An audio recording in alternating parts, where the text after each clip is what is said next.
Welcome to the Fifth Iteration Podcast, the podcast where we peel back the layers of the everyday to reveal the underlying spiritual forces at play. I'm Yin, here to guide you through the intersection of current events and their deeper spiritual implications on our lives. Each week, we dive into the headlines, not just to discuss what's happening around the world, but to explore how these events resonate on a spiritual level. What does the turmoil, the joy, the progress, and the struggle tell us about our collective journey and individual paths?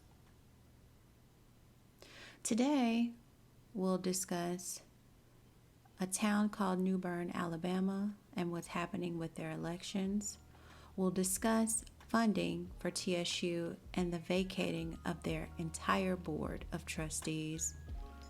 And we'll conclude talking about the grooming of society, the lack of knowledge, and the ramifications of these historical injustices.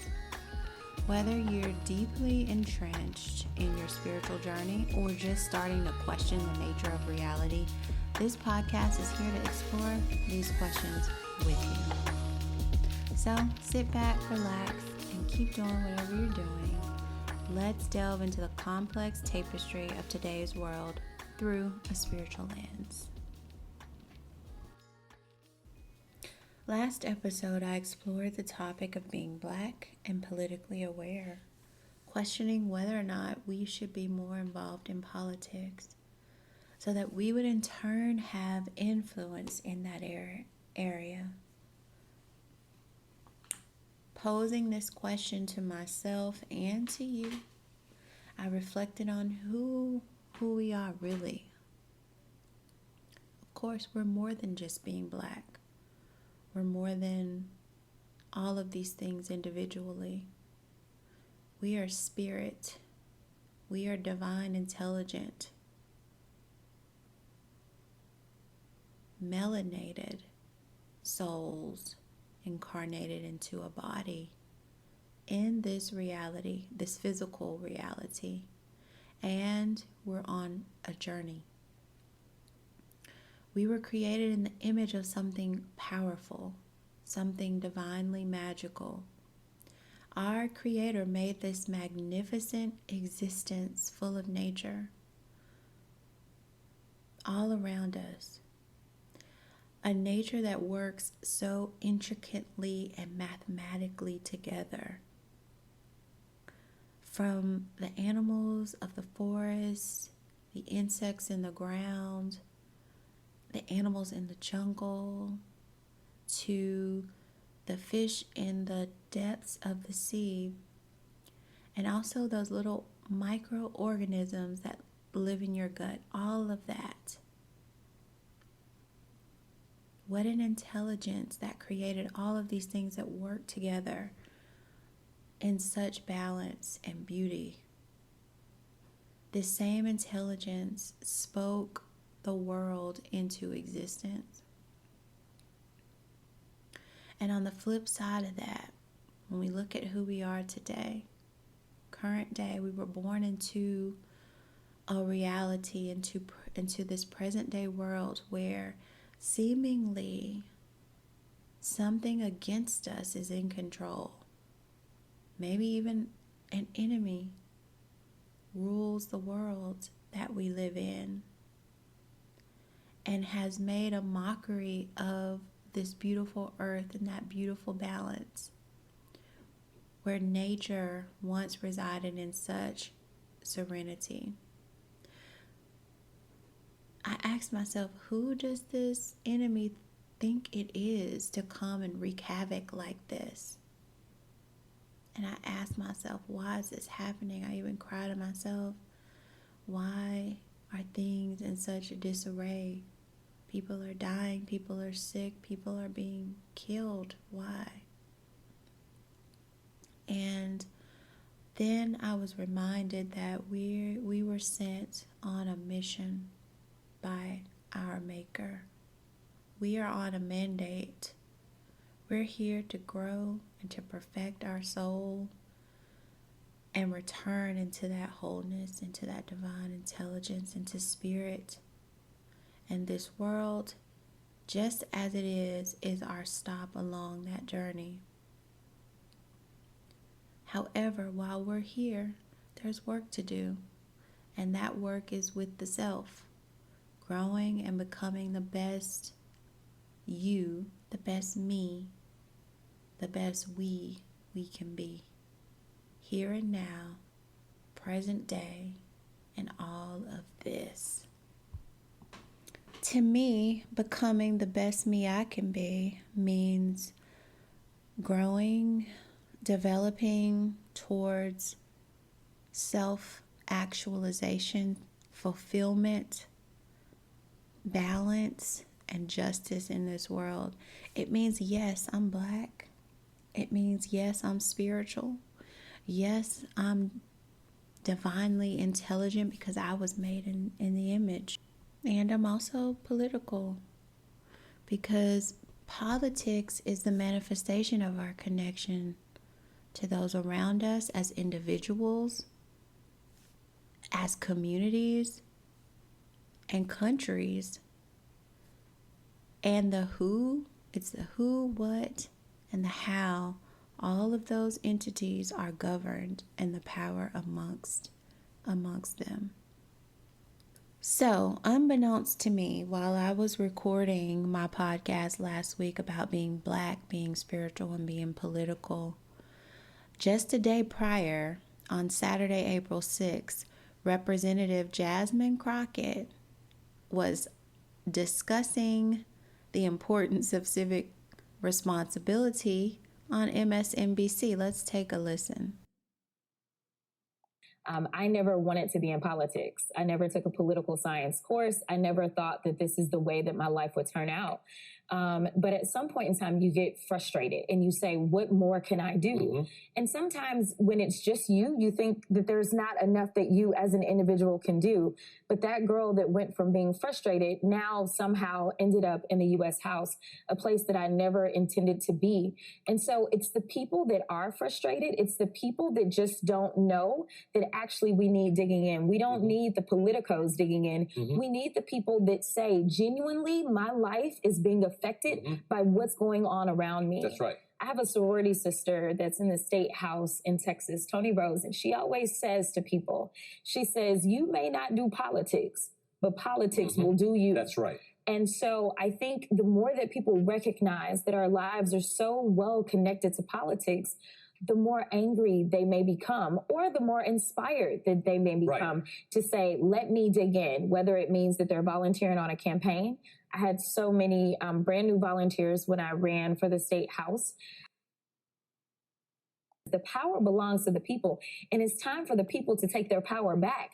For so long, people have felt powerless. They would say things like, well, it doesn't matter if we vote. They're going to do what they want to do. No. The reason that they want to change the laws all around the South mostly is because they know that your power is just that strong. We've seen it in Georgia. They want Georgia to continue to believe that they don't have the power to come out, turn out again and be blue. They want them to believe that they're destitute and the system is going to hold them down. But the way that our system in this country was built, it was built based on the power belonging to the people. Right. And that it doesn't mean that you have to run for office. But let me tell you, I didn't get here by myself. It was a whole coalition of people. It was a village of people. Right. And so the idea that you have to have that legacy politician versus that little girl from St. Louis who just got frustrated and had a few skills because she had a law degree, you can have another Jasmine Crockett or another Maxwell Frost or Eric Swalwell, or whoever it is that you really feel inspired by. But it's about, number one, letting those people know that you've got their back. I know that there's more of us that believe in making sure that people have access to the freedoms that they deserve, whether you agree with that freedom or not, because they recognize that if you'll come after this freedom, you'll come after another one. That was Jasmine Crockett, representing Texas 30th District. Jasmine is a part of the House of Representatives and is a member of Congress. So, speaking of freedoms, let's go over to Alabama. It is alleged that a proper election has not been held in Newbern, Alabama in decades, with the mayoralty being passed from one friend to another. Here's a little bit of an article from The Guardian. The town of Newbern, Alabama has not had an election in the last several decades. Wow. But that could all change this November if a new motion is successful. The Legal Defense Fund, an organization that focuses on racial and civil rights, along with an Alabama-based private law firm, filed a preliminary injunction to force Newbern, a town of about 133 people, to hold elections and allow its citizens to vote for the first time in years. The town, about an hour and a half away from Montgomery, captured national attention last summer, maybe you guys heard about this, after white officials had refused for 3 years to allow Patrick Braxton, the first black mayor in Newbern's history, to exercise his mayoral duties. Newbern is about 80% black and 20% white, but the town's leadership, with the exception of Braxton and his town council, has been majority white for years. The defendants in the lawsuit, including the previous mayor and council, have refused to hold elections. Braxton assumed office by default in 2020 when he filed for office, and no one else, including the incumbent, did the same. Previous Newbern mayors had also been appointed or ran unopposed, with several of the officers serving in the position for more than 10 years. Many residents did not know they were allowed to have elections. What in the 2024 Jim Crow is going on in Alabama? Okay, let me keep reading. The LDF lawsuit builds on a previous one filed last year, which alleged that white officials have manipulated the political process for years to maintain their power in the majority black town. The defendants listed as former Mayor Haywood, Woody Stokes III, and his town council held a secret special election, preventing Braxton from appointing his town council. During their special election, the previous town council re-elected themselves and ultimately reappointed the previous town mayor. They were aided, the lawsuit alleges, by the town's bank and clerk. Newbern has effectively had 2 mayors since 2020. Though the white officials have not recognized his position, Braxton has continued trying to serve as mayor, using his own funds to host events and food distribution drives. The lawsuit aims to give all citizens in the town an opportunity to vote, something that would be history making. I want to just put focus on the part of the article that said many people did not know they were allowed to have elections. They didn't know that it's the law. They didn't know. And that is a reflection of, education and how they've been educated. It's like you don't know what you don't know. I'm shaking my head on this one, and I hope that it goes without me saying and preaching this, why education is so important. And I'm sure that the folks of this town have done the best that they could do with what they had. But those of us that have the power, the resources, the knowledge, the information to expand and share what we know and what we can do into these remote areas like Newbern, Alabama. Who knows how many other little towns like Newbern, Alabama there are. And so, what's going on in Tennessee now is that recently the state of Tennessee passed a bill. Basically, they passed the law that allowed them to vacate, in other words, fire the board of trustees for Tennessee State University. Because over the last 30 years, allegedly, the state has not been sending the federal land grant allocations to TSU, but University of Tennessee, Knoxville has been receiving their funds. So TSU has not been able to exercise and make the sorts of improvements on their campus and further their vision and mission. And they have been fighting for this money for years.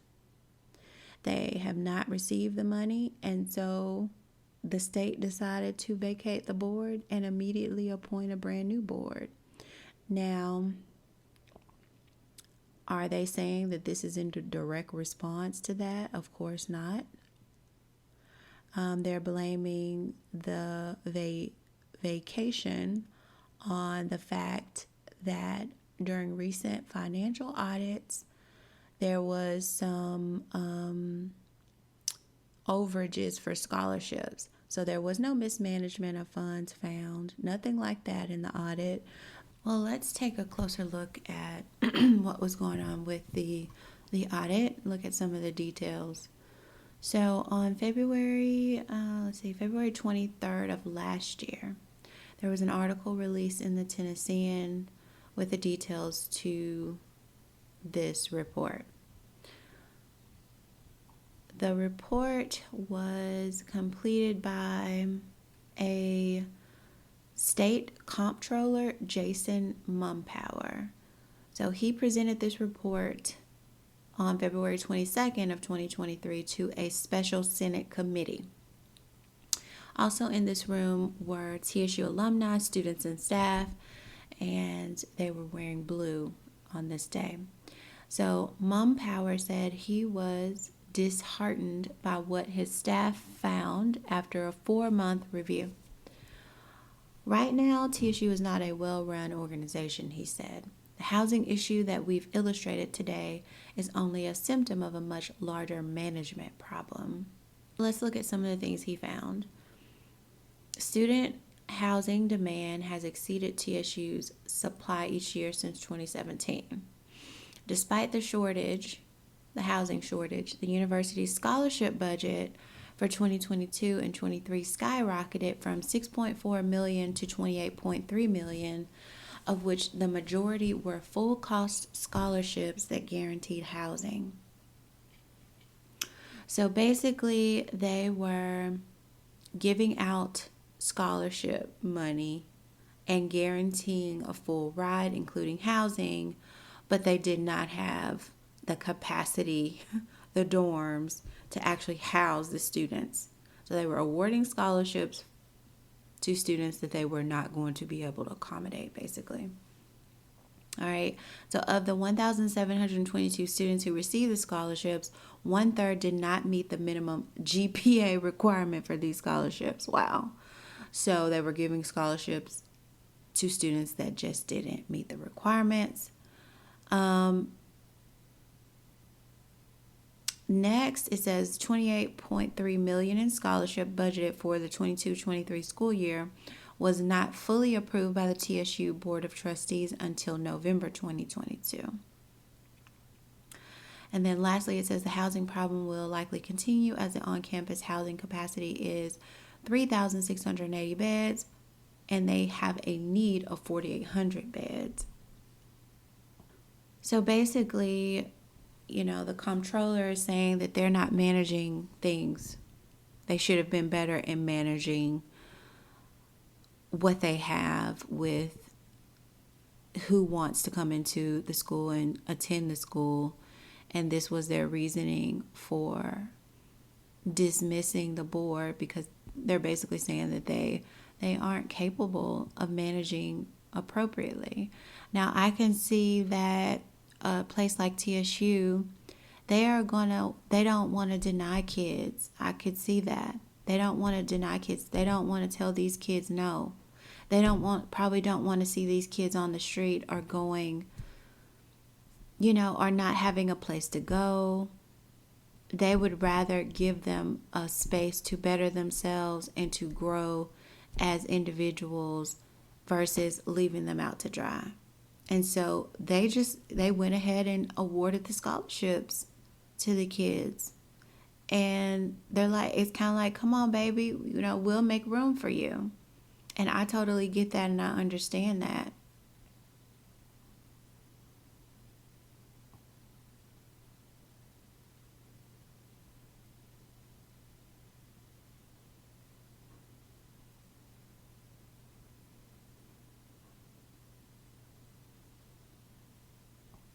So I would like to add in here what a comptroller is. So in the U.S., a comptroller is a high-level executive that oversees the accounting task and financial reporting procedures of organizations. Comptroller oversees all accounting, including accounts receivable, payroll, and loan transactions. So that's what a comptroller does. Is James Mumpower. I also think it's interesting that his last name is Mumpower.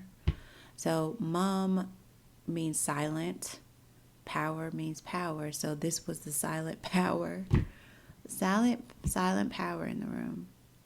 So I also just looked this guy up, James Mumpower. He is a CPA, which means Certified Public Accountant. And looks like he went to East Tennessee State University and graduated in 2005. He's listed on LinkedIn as being local to Yanoco, Tennessee, and I've never ever heard of that town before, but let me look it up. Yanoco, Tennessee is a town in Yanoco County.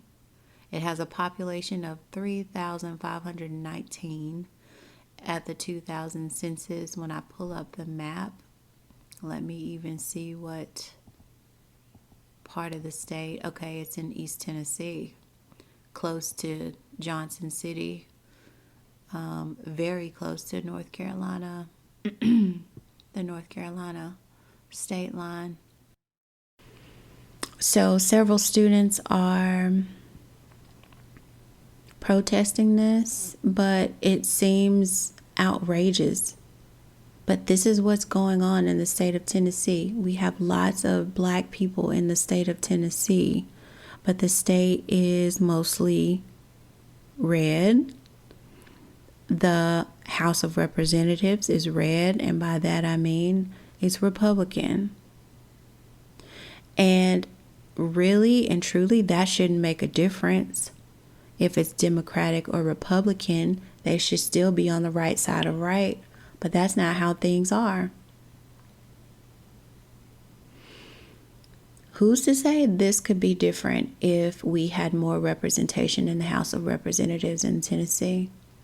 Or even within, the city and the town districts that could speak on behalf of TSU, or even better yet, not have this happen in the first place. But we're not in the room, really. Or we don't have enough seats at the table to cast a vote that would get something passed. So we live in these cities, we live in these states. We have to show up for ourselves. And I know in the past, They have made that impossible for us. They have killed us over this. They have. It can all start with education. The more of us that become educated and informed, the more of us that will be capable, able, and ready to serve in this capacity, just as our sister Representative Jasmine Crockett in Texas has showed up for her state and has taken a seat at the table in the House of Representatives representing Texas. We can do that. Last night I received a video of a huge crowd in the road, lots of cars on Hadley Street and Jefferson Street, the intersection of Hadley and Jefferson Street in Nashville, Tennessee, right at the entrance of Tennessee State University's campus. And come to find out, their TSU, supposedly TSU is associated with this, is trying to have a Freaknik. This was not the first year. Apparently, last year there was a Nashville TSU Freaknik. So I thought the timing was interesting because this year, March 28th, the state voted to vacate the board of TSU. So what if there's more to this story? What if they don't want to fund TSU because what TSU is producing? I'm going to play the clip that I found on YouTube of last year's Freaknik in Nashville, Tennessee, 2023, April 2023. If you are listening to this on the Spotify audio, then you'll have to come over to the YouTube page. I'll include the link so that you can actually see the images, but I will play the audio for you. A block party or an event being called TSU Freaknik 2023.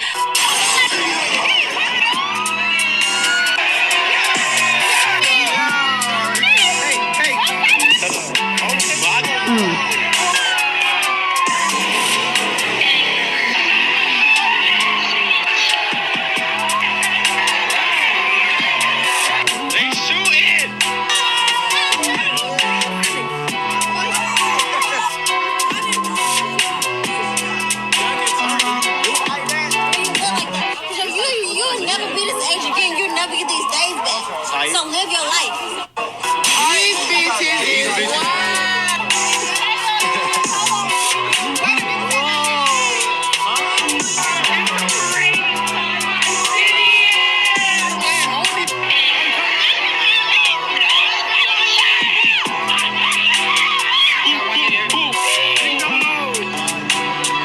He's cute, yeah.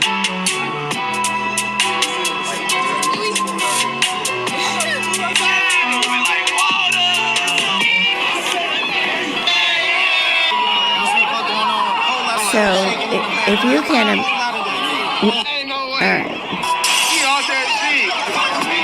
So if you can imagine what the video is showing, yeah, they're twerking on the cars. They got on Daisy Dukes. No, they have on booty shorts. So whose kids are these?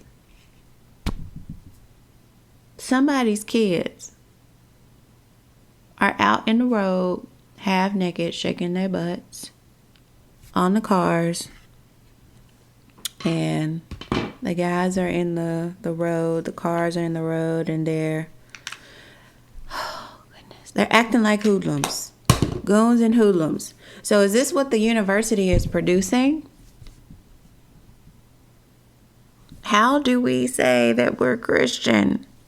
These folks claim to be Christian and to believe in God. What morals are they following? None. They're not following any moral code. These children, who raised them? Who raised these kids? They have parents.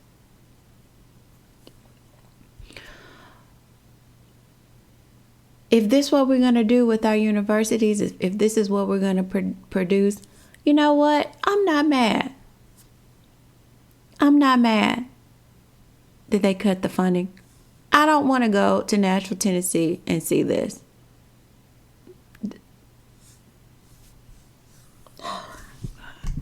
It's ridiculous. It's absurd. It's ridiculous. It's absurd. It's ridiculous. It's absurd. It's beyond ridiculous. It's out of hand. It is out of hand, y'all. So what are we going to do about it? That's what we got to figure out. But this is true. This is happening, ladies and gentlemen. This is happening in 2024.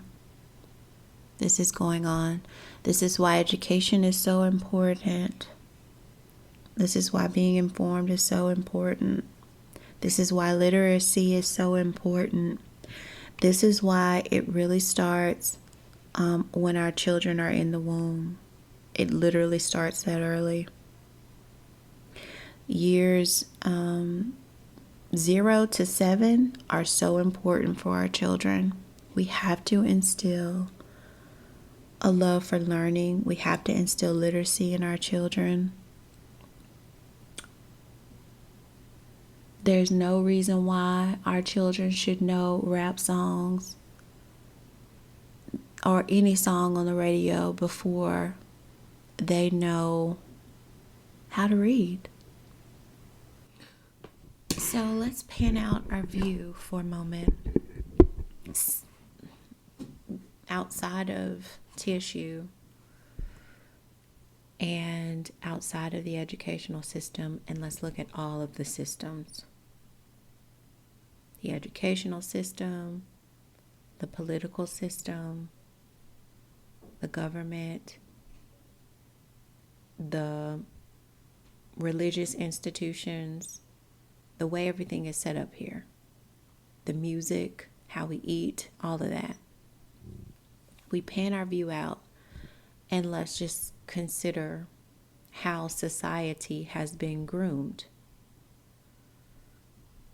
So, in the way that things have been created and fleshed out, society has been groomed to not only uninform, to create an uninformed collective of people, but society has been groomed to have less virtue and less of a moral code. Through these systems, society has also groomed how we parent. For the most part, we turn over our children to the educational system when they're children. Yes, I know we have to work, but we turn that primary responsibility of teaching and learning what our children need to know over to them. That part doesn't necessarily need to happen. Yes, we might need to send our children to school every day, but we can still also maintain that we are the sole ushers of what our children need to know when we birth them. We are their sole primary teachers. And what they learn in school is secondary. But primarily, what you need to know about being a human being on this earth during this time is going to come from the parent. So, to wrap this up, society is being groomed to not only be uninformed, to have less morals. They're grooming us to not be informed in the things that matter in life, okay? In this system, you need to know the real estate system. You need to understand politics and civics, economics, business, finance, and money, and how all this works together. That's what we need to know. But that's not what we're being groomed to know. That's not what we're being taught in the school system. And it's that way by design. if we left it up to the systems, look at what's happened.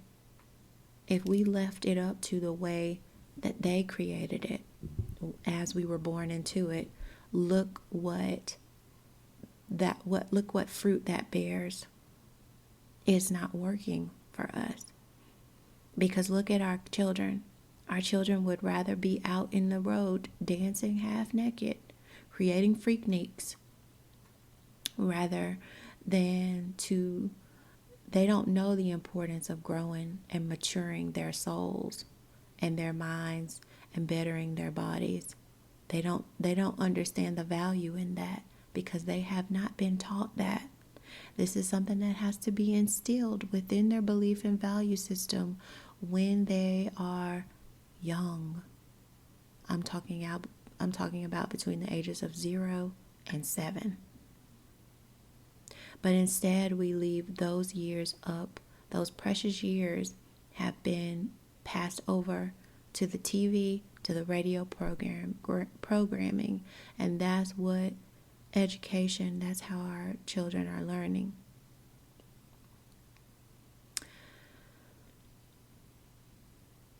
The systems, so these systems that I'm referring to, I mentioned the public education system already that teaches a false history, does not teach true life skills.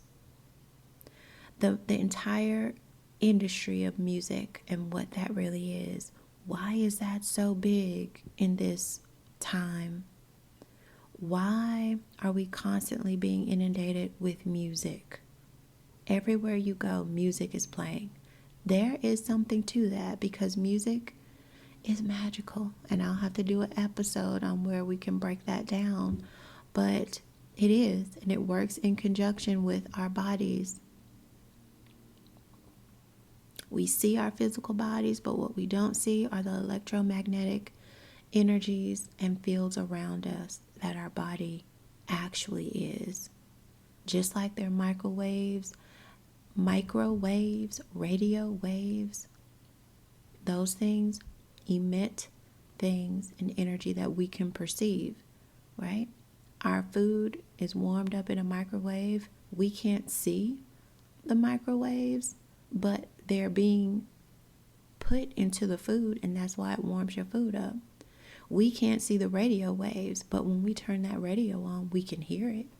So there's some things that are unseen that are traveling and that exist in our world. We can hear the radio waves.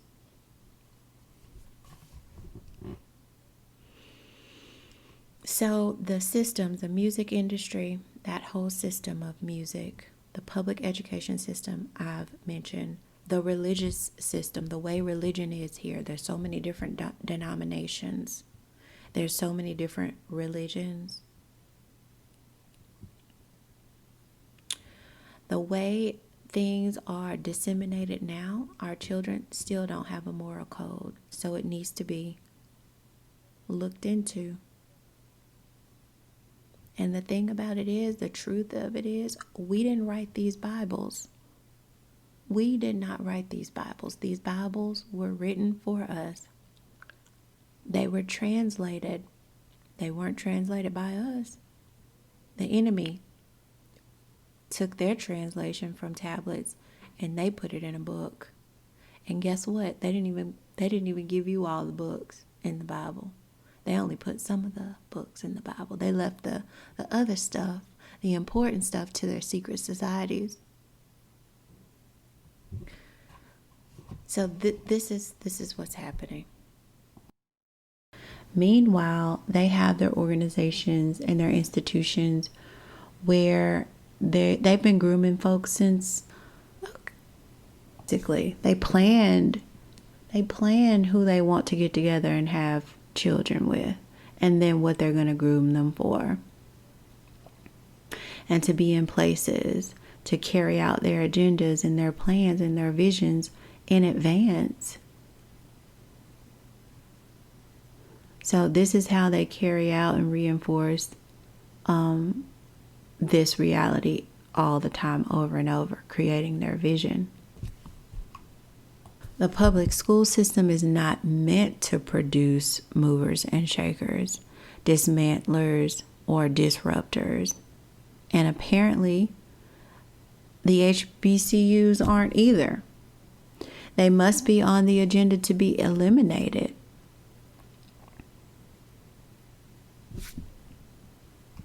They give us just a little bit here and there, enough to keep it going. But it's never quite enough to match up to them and their institutions. You ever been on TSU's campus? Compare that to the University of Tennessee. Big difference, right? However, both of these institutions are part of the land grant. Both of them should be receiving federal money. However, University of Tennessee has been receiving their allocations, but TSU has not.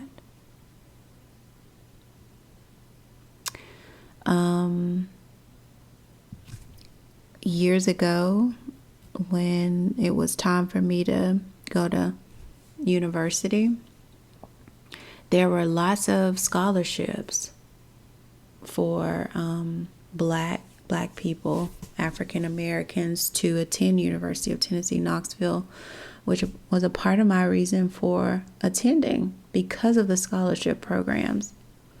There was African American Achievers, which I was a recipient of, which only required, I believe, a 3.4 GPA and maybe was a 24 on the ACT, and it supplied tuition at the University of Tennessee, Knoxville.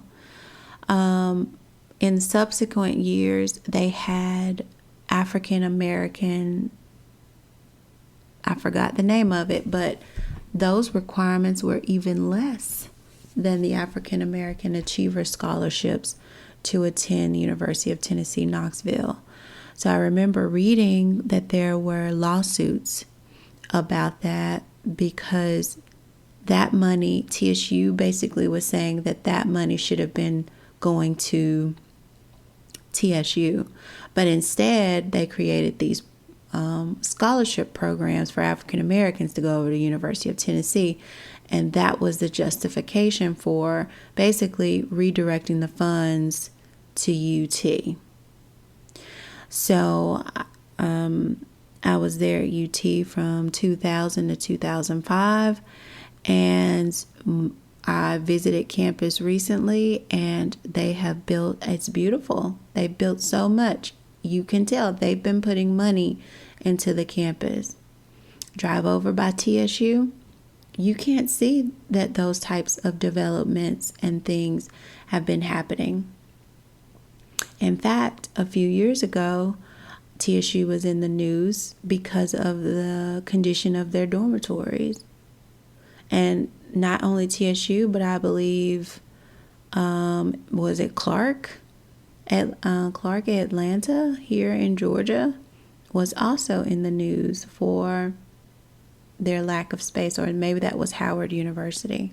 But we know HBCUs have been in the news lately about the conditions of their campus, and you and I both know when you drive on a HBCU campus what it looks like compared to what it looks like when you go on campus to some of these state schools. Directly from University of Tennessee's website, the African American Achievers Scholarship Program had been managed with funds provided by the state in an effort to improve recruitment and acceptance of African Americans. With the dismissal of the 1968 Geyer lawsuit in September 2006 and the elimination of special funding targeted solely to recruitment and retention of African Americans, the university expanded its concept of diversity to include Hispanics, students from low-income families, and first-generation college attendees. The African American Incentive Grant was also phased out. So that was the other one, subsequent program I mentioned. From 2001 to 2005, there were 1,322 students admitted to UT with Geyer-based scholarships. I was one of those students.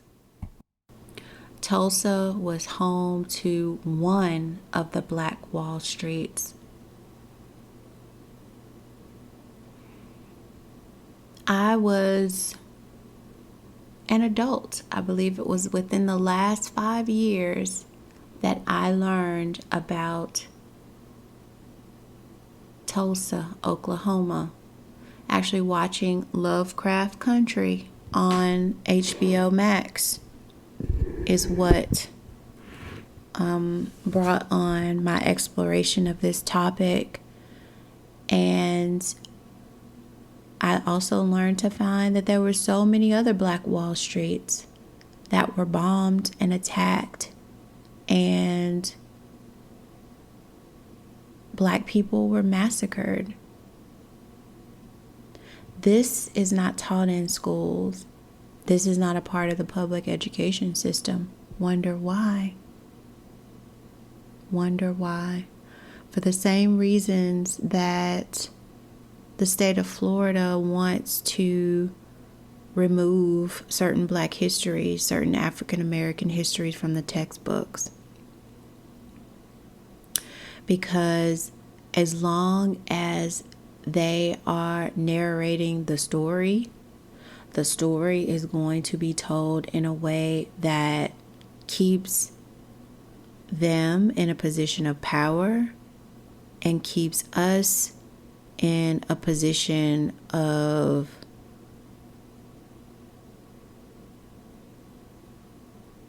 frankly, weakness.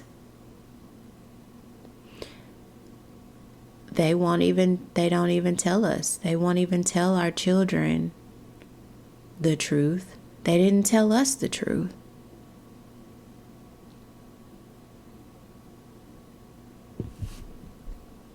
Why would they educate you and tell you the truth about how they stole from you and killed you?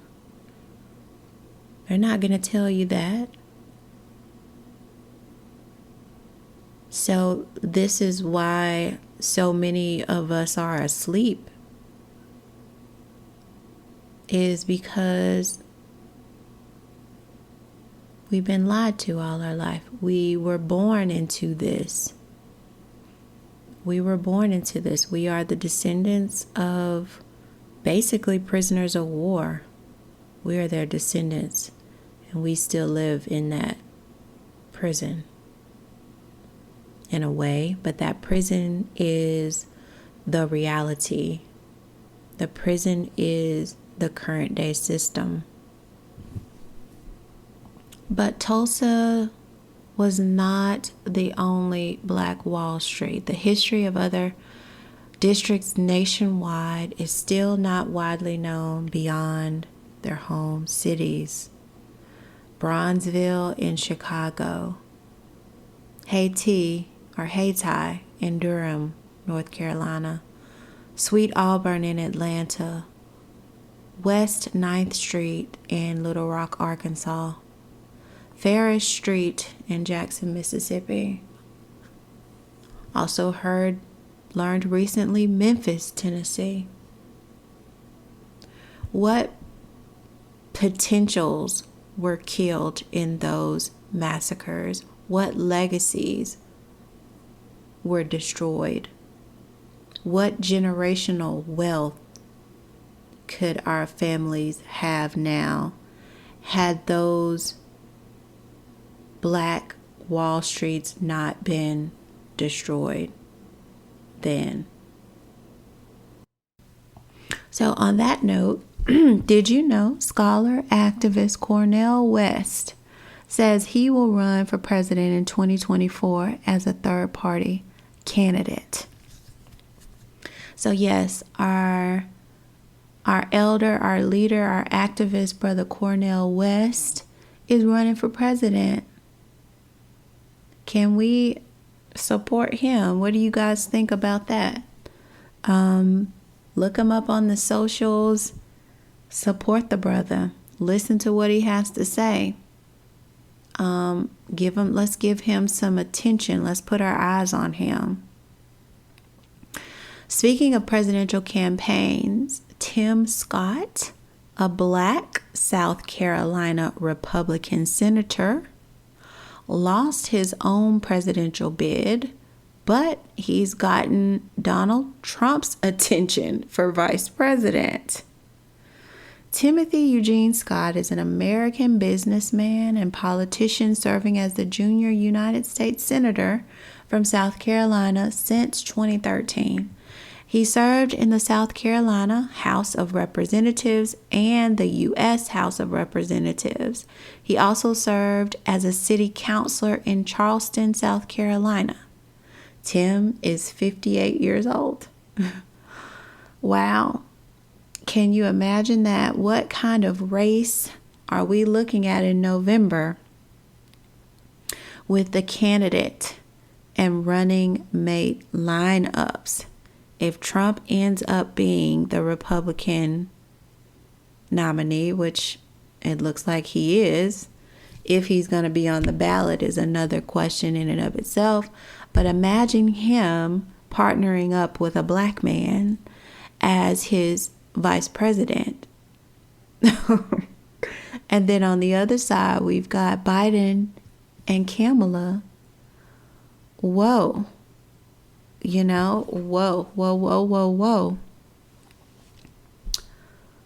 Whew, what a race that's going to be.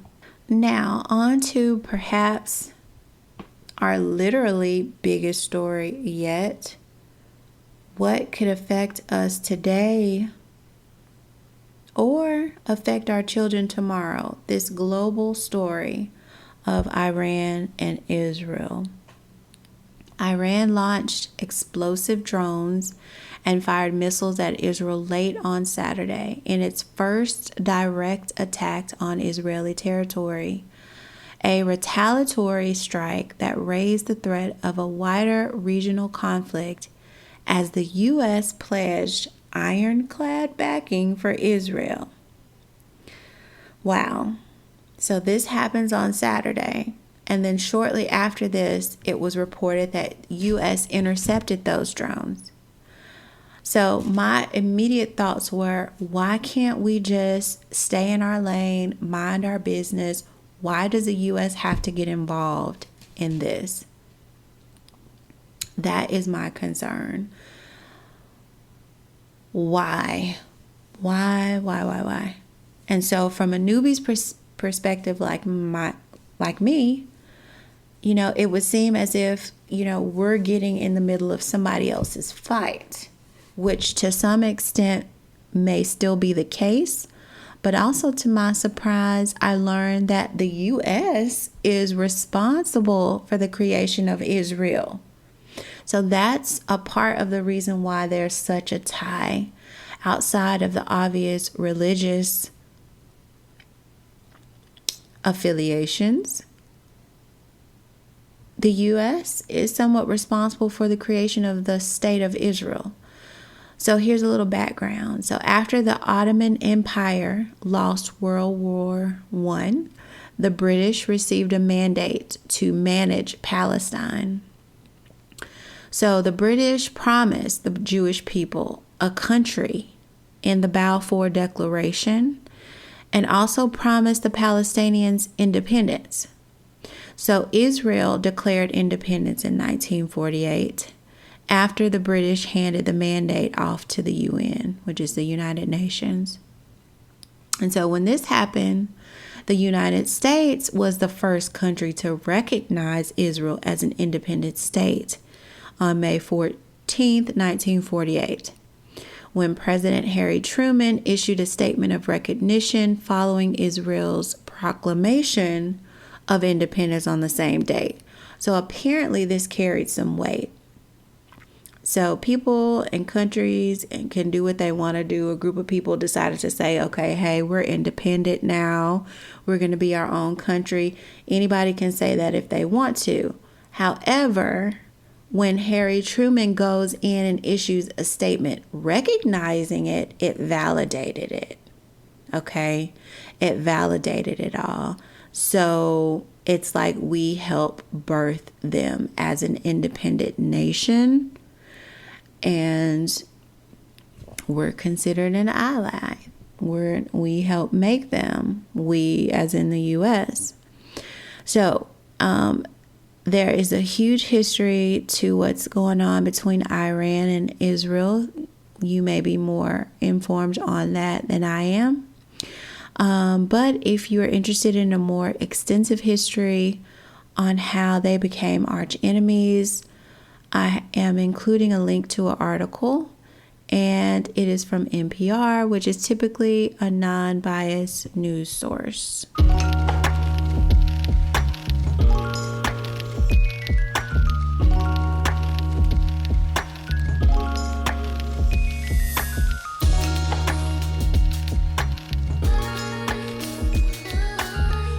Thank you so much.